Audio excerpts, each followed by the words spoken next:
प्रशासन का मिश्रण है। गुप्ता प्रशासन कई प्रशासन का मिश्रण है। गुप्ता प्रशासन मौर्य प्रशासन का, सातवाहन का, शक का, कुषाण का, जितने भी प्रशासन है सभी प्रशासन को एडॉप्ट ने गुप्ता प्रशासन किया। अब बात होती है कि प्राचीन भारत के इतिहास में पहला केंद्रीकृत प्रशासन मौर्य काल का। प्राचीन भारत के इतिहास में कंप्लीट 100% केंद्रीकृत प्रशासन मौर्य काल का है। लेकिन गुप्ता काल का जो प्रशासन है वो केंद्रीकरण होने के अलावा विकेंद्रीकरण भी गुप्ता काल। गुप्ता काल के प्रशासन में एक बगल केंद्रीकरण है प्रशासन में और दूसरे बगल विकेंद्रीकरण की भी झलक गुप्ता के प्रशासन में दिखती है, जबकि मौर्य प्रशासन में विकेंद्रीकरण 1% भी नहीं है। अब बात होती है कि गुप्ता के प्रशासन जो है वो सबसे शीर्ष बिंदु पर था केंद्रीय प्रशासन। कौन था? केंद्रीय प्रशासन। और दूसरा था राज्य प्रशासन, तीसरा था जिला प्रशासन, चौथा था तहसील प्रशासन और पांचवा था गांव प्रशासन। तहसील माने अनुमंडल। ठीक है, तो गुप्ता के प्रशासन को हम जो भागे तो सबसे पहला बिंदु पर रखे केंद्रीय प्रशासन, दूसरा में लिखे राज्य स्टेट की प्रशासन और तीसरा लिखे जिला की प्रशासन और चौथा लिखे अनुमंडल तहसील का प्रशासन और सबसे निचले बिंदु पर था गांव का प्रशासन। अभी भी अवस्था है ना। अब यह ध्यान देने वाली बात है कि समूचे प्रशासन का राजा केंद्र बिंदु है। गुप्ता के टोटल प्रशासन जितने भी प्रशासन है सबके सर्वोच्च पद पर राजा विराजमान है और राजा को सहायता देते हैं मंत्री परिषद। कौन देते हैं? अब राजा को सहायता देते हैं उसके पुत्र या राज परिवार का सदस्य युवराज। कौन देते हैं? युवराज। तो युवराज को प्रांत का गवर्नर बनाया जाता है। गुप्ता के जो प्रांत है उसमें जो गवर्नर होते थे, प्रांत के जो सबसे हेड होते थे, वह युवराज को ही बनाया जाता और युवराज राज परिवार के सदस्य। ठीक है, ये युवराज राजा को सहायता भी देते और मंत्री परिषद भी राजा को सहायता प्रदान करते। तो कहने का मतलब ये हुआ कि गुप्ता के प्रशासन में राजा क्या है? सर्वोच्च शक्तिमान। अब मौर्य काल और गुप्ता काल में अंतर यह है कि गुप्ता काल के राजा तरह तरह की उपाधि धारण किए, मौर्य काल में ये राजा उपाधि धारण नहीं करते। जैसे प्रयाग प्रशस्ति अभिलेख में समुद्रगुप्त को महाराजा धिराज कहा गया, ब्रह्मभट्टारक कहा गया, परमेश्वर कहा। तो कहने का मतलब यह हुआ कि गुप्ता काल के जो राजा है वो मनुष्य और ईश्वर के बीच की कड़ी और वो अपने आप को ईश्वर का डेलीगेट मानते। कौन? गुप्ता काल के राजा। इसलिए वो ईश्वर का डेलीगेट है, इसलिए वो परमेश्वर है, महाराजा धिराज है और ब्रह्मभट्टारक है। और ऐसा पहली बार देखने को मिला कि कोई राजा इतनी सारी उपाधियां लेकर विभूषित है और वो गुप्ता प्रशासन में पहली बार देखे। आई बात समझ में? अब दूसरा बात यहां पर आ रहा है कि गुप्ता काल का प्रशासन केंद्रीकरण है। समुद्रगुप्त तक पूरी साम्राज्य केंद्रीकृत है, लेकिन समुद्रगुप्त के बाद चंद्रगुप्त विक्रमादित्य के बाद विकेंद्रीकरण के भी लक्षण गुप्ता के प्रशासन में देखने को मिलते, जबकि मौर्य काल में 100% केंद्रीकृत प्रशासन एडमिनिस्ट्रेशन नहीं। यानी मौर्य काल के बाद केंद्रीकृत प्रशासन को देने का पहला प्रयास गुप्ता काल ने किया, लेकिन वो 100% सफल नहीं हो पाया और उसमें विकेंद्रीकरण के लक्षण दिखाई पड़ गए। ठीक है, अब आइए कि केंद्रीय प्रशासन का जो सर्वोच्च है वो कौन होगा? राजा। कौन होगा? तो राजा क्या होगा? सर्वोच्च बिंदु पर, प्रशासन के सर्वोच्च बिंदु पर कौन होगा? राजा होगा। और ये राजा क्या कहता है अपने आप को कि मैं ईश्वर का डेलीगेट हूं और मैं ईश्वर और प्रजा के बीच एक कड़ी, यानी राजा कड़ी है ना। और ये राजा तरह तरह की उपाधि धारण करता है। और इसका प्रमाण कहां से मिला? प्रयाग प्रशस्ति अभिलेख। प्रयाग प्रशस्ति अभिलेख में समुद्रगुप्त को क्या कहा गया? परमेश्वर। परमेश्वर का मतलब ईश्वर नहीं, महाराजा धीराज कहा गया। तो गुप्ता काल के राजा ये सब विभूषित नाम से होते थे। राजा को सहायता देता था केंद्रीय मंत्री परिषद। कौन होता था? नहीं। और युवराज जो होते थे, राज परिवार का जो सदस्य युवराज होता था, उसको गवर्नर के पद पर प्रांत में रखा जाता था। कहाँ रखा जाता था? प्रांत में। प्रांत के प्रमुख होते थे गवर्नर, युवराज। कौन होते थे? युवराज। अब कि गुप्ता काल का जो केंद्रीय प्रशासन है, जो मंत्री परिषद है, उस मंत्री परिषद में कई मंत्री का नाम आया। अब ध्यान दीजिए कि अगर कोई केंद्रीय मंत्री होता था तो एक से अधिक मंत्री का पदभार भी लिया जाता था, यानी 2-4 विभाग को भी एक आदमी विभूषित करते थे। और उसका उदाहरण है हरिसेन। और है हरिसेन महादंडनायक भी था। और महादंडनायक को राजा के बाद सर्वोच्च मुख्य न्यायाधीश था। नंबर 1 बात तो हरिसेन क्या था? महादंडनायक था। सर्वोच्च मुख्य न्यायाधीश को क्या कहते थे? महादंडनायक। अंतिम न्याय सबसे होता था राजा, और राजा के बाद अगर कोई न्याय देता था उसका नाम था महादंडनायक। क्या नाम था? तो हरिसेन क्या था? महादंडनायक भी था। नंबर 1 बात। दूसरी बात हो गई कि हरिसेन महासंधि विग्रहिक है। और महासंधि विग्रहिक जो पद होता था वह युद्ध और शांति का मंत्री होता था, और उसको विदेश मंत्री कहते। क्या कहते थे? तो हरिसेन क्या विदेश मंत्री भी है, न्यायाधीश भी है, एक से अधिक पद है। तो गुप्ता काल में यह देखने को मिल रहा है कि एक आदमी एक से ज्यादा पद रख रहे हैं। और इसका उल्लेख भी प्रयाग प्रशस्ति अभिलेख में आया है कि हरिसेन महादंडनायक भी है, सर्वोच्च न्यायालय का मुख्य न्यायाधीश के रूप में भी काम कर रहा है, और विदेश मंत्री है ना। अब आइए कि गुप्ता काल में जो प्रशासन है, उस प्रशासन में सर्वोच्च बिंदु होते थे कुमार मात। और ये कुमार मात अभी IAS अधिकारी की तरह कार्य करते हैं। जिले के सबसे बड़े अधिकारी IAS अधिकारी होते हैं, इंडियन एडमिनिस्ट्रेटिव सर्विस IAS। उसी तरह उस समय उसको हम लोग कुमार मात कहते हैं। क्या कहते थे? सर्वोच्च मुख्य न्यायाधीश को क्या कहते थे? महादंडनायक। और विदेश मंत्री को कहते थे महासंधि विग्रहिक। और उस समय जो शिक्षा मंत्री होते थे उसका, और धार्मिक मामलों के मंत्री होते थे, उसको विनय स्थिति स्थापक कहते।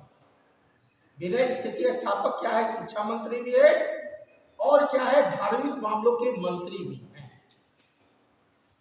गुप्ता काल में जो अभिलेख को सुरक्षित रखते थे उसको पुस्तपाल कहते थे। क्या कहते थे? पुस्तपाल। इतना सारा चीज देखने को मिल रहा है। जितने भी केंद्रीय विभाग के मंत्रालय थे उसके सभी के प्रमुख को सर्वा अध्यक्ष कहते थे। क्या कहते थे? सर्वा अध्यक्ष। राजा से मिलने की आज्ञा देता था महाप्रतिहार। कौन देता था? महाप्रतिहार। तो ये जितने भी सारे पद हैं ये केंद्रीय मंत्री परिषद के अधीन। ठीक है। तो केंद्रीय मंत्री परिषद में हम आपको क्या बोले? सर्वोच्च न्यायालय के मुख्य न्यायाधीश, विदेश मंत्री, विनय स्थिति स्थापक। उस समय पुलिस विभाग के प्रमुख को दंडपाशिक कहते थे। क्या कहते थे? शिक्षा मंत्री को क्या कहते थे? विनय स्थिति स्थापक। धार्मिक मामलों के मंत्री को क्या कहते थे? विनय स्थिति स्थापक। राजा से मिलने की आज्ञा देने वाला व्यक्ति को क्या कहते थे? महाप्रतिहार। क्या कहते थे? और जो आईएएस अधिकारी की तरह सर्वोच्च पद पर आसीन थे उसका नाम था कुमार माल। क्या नाम था? ठीक है। तो पूरे शासन में, चाहे वो केंद्र की शासन हो, चाहे राज्य की शासन हो, चाहे जिला हो, चाहे अनुमंडल हो, चाहे गांव हो, ये सभी शासन का सर्वोच्च बिंदु पर विराजमान होने वाला पहला शख्स है राजा। कौन है? राजा। सर्वोच्च शक्तिमान है। अब यह जो राजा है इसके सहायता के लिए केंद्रीय मंत्रिपरिषद हुई। अब जो प्रांत है, तो गुप्ता काल में दो प्रकार के प्रांत थे, बड़े प्रांत और छोटे प्रांत। कितने प्रांत है? दो। बड़ा प्रांत जो है, उस बड़ा प्रांत का पूरी शासन राजा अपने पास रखता था, नहीं। और बड़े प्रांत को देश कहते थे। क्या कहते थे? देश। और देश के प्रमुख को कहते थे गुप्ता। क्या कहते थे? गुप्ता काल में बड़े प्रांत के प्रमुख होते थे राजा। राजा उसका प्रभार लेता था। और वो जो बड़े प्रांत है उसको किस नाम से जाना जाता था? देश के नाम से। किस नाम से? देश। और देश के प्रमुख कौन होते थे? गुप्ता। कौन होते थे? गुप्ता। जो छोटा प्रांत है उसको भुक्ति कहते थे। क्या कहते थे? भुक्ति। और भुक्ति के प्रमुख को उपारिक कहते हैं। छोटे प्रांत को क्या कहते हैं? भुक्ति। और उसके प्रमुख को क्या कहते हैं? उपारिक। और बड़े प्रांत को क्या कहते हैं? देश। और देश के प्रमुख को क्या कहते हैं? भुक्ता। नहीं। और प्रांत में नियुक्ति किसकी होती है? युवराज। किसका? युवराज। और यह जो उपारिक है, जो यह उपारिक की नियुक्ति 5 साल में होती है। अभी भी मुख्यमंत्री की नियुक्ति 5 साल में होती है। तो जो छोटे प्रांत है उसके प्रमुख को उपारिक कहते थे। और उपारिक की नियुक्ति करता था राजा। कौन करता था? राजा। नहीं। तो प्रांत को हम कितने भाग में बांट दें? 2 भाग, बड़ा और छोटा। बड़ा और बड़ा का नियंत्रण राजा खुद अपने पास रखता था, नहीं। और छोटा प्रांत के लिए वो उपारी की नियुक्ति 5 साल में करता था। ठीक है। 5 कितने साल में करता था? 5 साल। छोटे प्रांत में उपारिक होते थे और बड़े प्रांत में गुप्ता होते थे। क्या होते थे? गुप्ता। अब प्रांत के बाद होता था जिला। क्या होता था? जिला।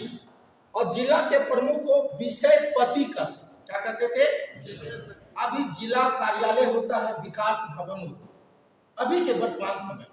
और उस समय जो जिला कार्यालय होता था उसको अधिष्ठान कहते थे। क्या कहते थे? और उस समय जिला के प्रमुख को क्या कहते थे?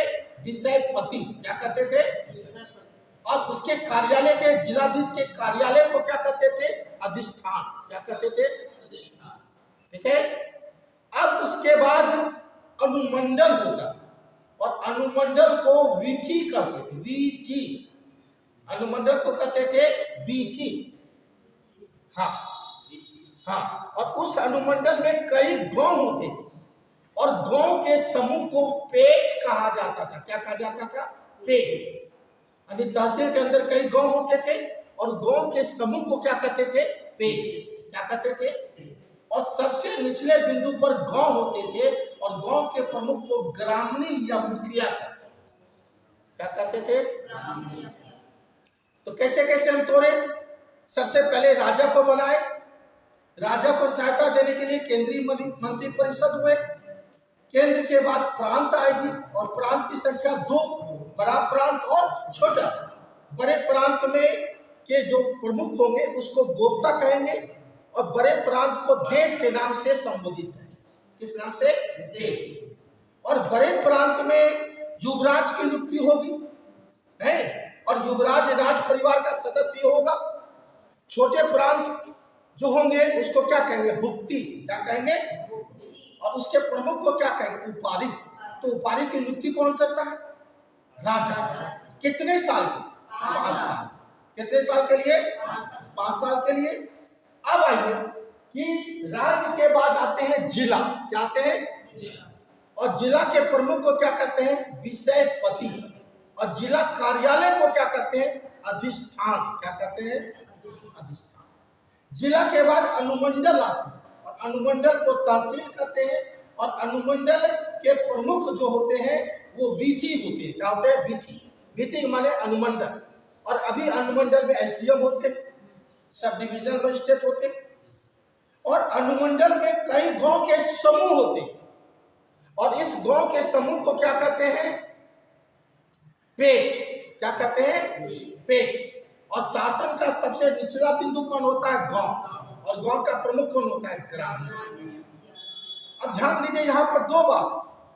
नगर प्रशासन है, अभी नगर निगम के द्वारा होता है, तो उस समय भी नगर निगम की तरह प्रशासन नगर प्रशासन होता और गांव प्रशासन होते थे। गांव प्रशासन को मुखिया देखता था और नगर प्रशासन को पूर्वपाल देखते थे। क्या होते थे? अभी होती है उप महापौर सीता सा पटना नगर। और उस समय नगर प्रशासन को क्या कहते थे? पूर्वपाल। और गांव प्रशासन को क्या कहते थे? ग्रामीण। क्या कहते थे? ठीक है। तो ये शासन का पूरा ढांचा। अभी प्रशासन सिर्फ एडमिनिस्ट्रेशन बताया गया है। एडमिनिस्ट्रेशन के तहत रेवेन्यू भी आते हैं, भू राजस्व भी आते हैं। अभी भू राजस्व को additional magistrate, district magistrate, ADM देखते हैं। तो उस समय गुप्ता काल में जो भू राजस्व होते थे, भूमि का मालिक होता था राजा। कौन होता था? भूमि पर अधिकार किसके है? राजा। और राजा को डायरेक्ट कर मिलता था भूमि से। तो राजा के पास जो कर मिलता था उस कर का नाम है भाग कर। क्या नाम है? तो गुप्ता काल में सबसे बड़ा भूमि कर का नाम है भाग कर। क्या नाम है? और वो 1/6 लिया जाता था। कितना लिया जाता था? 1/6। और यह 1/6 कहाँ पहुंचता था? राजा के। और उस कर का नाम क्या है? भाग। यानी भूमि का मालिक कौन है? राजा। नहीं। और वो कौन सा कर प्राप्त कर रहा है? भाग का। और भाग कर कितना है? 1/6। और फल फूल और सब्जी पर भी कर लेते थे। और फल फूल और सब्जी पर जो कर लगता था उसका नाम है भोग कर। क्या नाम है? नहीं। वह कर जो अनाज लिया जाता था, कर के बदले अनाज लिया जाता था, उसको मे कर कहते थे। मे कर, जो अनाज के बदले कर लिया जाता था। वह कर जो नगद कर होता था उसको हिरण्य कर कहते थे। क्या कहते थे? हिरण्य कर। गुप्ता काल के प्रशासन में एक उदंग कर होता था, जो पीसीएस भी कई बार क्वेश्चन आया है। उदंग कर जो अस्थाई कृषक होते थे, जो परमानेंट कृषक होते थे, उससे उदंग कर लिया जाता था। क्या लिया जाता था? उदंग। अब भूमि का कई बंटवारा किया गया। जो खेती योग्य भूमि है, जो उपजाऊ भूमि है, उसको क्षेत्र भूमि कहा गया। कहा कहा गया? क्षेत्र भूमि। जो उपजाऊ भूमि है उसको क्या कहे? क्षेत्र भूमि। जो भूमि पर आवास मकान बन रहा है उसको वास्तु भूमि कहते थे। क्या कहते थे? जो भूमि जंगली है उसको सिल कहते थे। क्या कहते थे? सिल। जंगली भूमि को सिल कहा जाता। ठीक है। तो भूमि का वर्गीकरण गुप्ता काल में भी देखने को मिल रहा है। विभिन्न प्रकार के कर का भी वर्गीकरण देखने को गुप्ता काल में मिल रहा है। ठीक है। और यह जो कर वसूल करता था उसका नाम है ध्रुवाधिकरण। क्या नाम है? कर वसूलने वाला व्यक्ति को क्या कहते थे? ध्रुवाधिकरण। यानी भूमि पर स्वामित्व किसका? राजा। और जो राजा कर प्राप्त कर रहा है उस कर का नाम भाग। तो गुप्ता काल का सबसे बड़ा कर भाग कर। कितना कर लिया जाता था? 1/6। फल फूल सब्जी से जो कर होता था उसको क्या कहते थे? भोग। जो अनाज के बदले कर लिया जाता था उसको मे कर। जो कर नगद लिया जाता था उसको हिरण्य कर। जो अस्थायी कृषक से कर लिया जाता था उसको उदंग कर। वैसी भूमि जो हमेशा अच्छी होती थी, अच्छी पैदावार देती थी, उसको क्षेत्र भूमि कहते। वैसी भूमि जो मकान बनते थे, व्यक्ति के आवास होते थे, उसको वास्तु भूमि कहते। वैसी भूमि जो जंगली होती थी उसको सिल कर। अमर सिंह की अमरकोश पुस्तक में 12 प्रकार के भूमि का जिक्र आया है, और यह अमर सिंह किसके दरबार में नौरत होती? चंद्रगुप्त विक्रमादित्य। और भूमि का वर्गीकरण कौन किया? अमर सिंह। किस पुस्तक में? अमरकोश। कितनी प्रकार की भूमि का वर्गीकरण किया? 12। कितनी प्रकार की? 12। अब यह जो गुप्ता का प्रशासन है, गुप्ता काल में अर्थव्यवस्था काफी अच्छी देखने को मिल रही, और यह जो अर्थव्यवस्था है, अर्थव्यवस्था पश्चिमी भारत में सबसे प्रमुख बंदरगाह भरूच बंदरगाह, और दक्षिण पश्चिमी एशिया से जो माल आता था वो भरूच बंदरगाह में आता था, और पश्चिमी भारत का सबसे प्रमुख बंदरगाह भरूच बंदरगाह था जो गुजरात में स्थित। पूरब भारत का सबसे बड़ा बंदरगाह ताम्रलिप्ति बंदरगाह, ताम्रलिप्ति पूर्वी भारत, और दक्षिण पूर्व एशिया से जो व्यापार होता था वो ताम्रलिप्ति बंदरगाह पर माल आते थे। यानी दक्षिण पूर्वी एशिया से भी व्यापार गुप्ता काल का, और दक्षिण पश्चिमी एशिया से भी व्यापार गुप्ता का। दक्षिण पश्चिमी एशिया का जो माल आता था वो भरूच बंदरगाह उतरते थे, और दक्षिण पूर्वी एशिया से जो माल आता था वो ताम्रलिप्ति बंदरगाह पर उतरते थे, और पूर्वी भारत का सबसे बड़ा बंदरगाह का नाम था ताम्रलिप्ति। तो गुप्ता काल में इंटरनेशनल व्यापार होते थे, माल आयात और निर्यात होता था, और उसको जो माल आता और जाता था वो बंदरगाह पर होते थे। भारत की सबसे बड़ी बंदरगाह पश्चिमी में भरूच, गुजरात में स्थित, और पश्चिम बंगाल में स्थित ताम्रलिप्ति बंदरगाह, और वो पूर्वी भारत का सबसे प्रमुख बंदरगाह। और समूचे भारत में सबसे प्रमुख व्यापारी केंद्र उज्जैन था। कौन था? उज्जैन। उत्तर भारत, दक्षिण भारत, पूर्व भारत और पश्चिम भारत सभी को जोड़ने वाला बीच में एक मार्ग होता था, और उसका नाम है उज्जैन। क्या नाम है? तो गुप्ता काल में उज्जैन प्रमुख व्यापारी केंद्र थे, पाटलिपुत्र प्रमुख व्यापारी केंद्र थे, काशी प्रमुख व्यापारी केंद्र था, मथुरा प्रमुख व्यापारी केंद्र था, कश्मीर प्रमुख व्यापारी केंद्र। और लेकिन सभी व्यापारी केंद्र में सबसे उत्तम स्थान जो चारों दिशा में जाता था उसका नाम है उज्जैन। उसका नाम है उज्जैन। उत्तर भारत, दक्षिण भारत, पूर्व भारत, पश्चिम भारत सभी को जोड़ने वाला का केंद्र का नाम है उज्जैन, और उज्जैन को राजधानी बनाया चंद्रगुप्त विक्रमादित्य। गुप्ता काल की दूसरी राजधानी उज्जैन, और वो प्रमुख व्यापारी केंद्र जो उत्तर भारत, दक्षिण भारत सभी को जोड़ रहा है। और गुप्ता काल का सबसे प्रमुख उद्योग है वस्त्र उद्योग, और उस वस्त्र उद्योग में सूती वस्त्र उद्योग भी है और रेशमी वस्त्र उद्योग भी है। तो रेशम को यहाँ से चीन निर्यात किया जाता था, यानी भारत से रेशम को चीन निर्यात किया जाता था। चीन सूती वस्त्र बहुत ज्यादा बनते थे गुप्ता काल। गुप्ता काल में सूती वस्त्र का प्रमुख केंद्र काशी था, और दक्षिण भारत में मदुरै थे। कहाँ थे?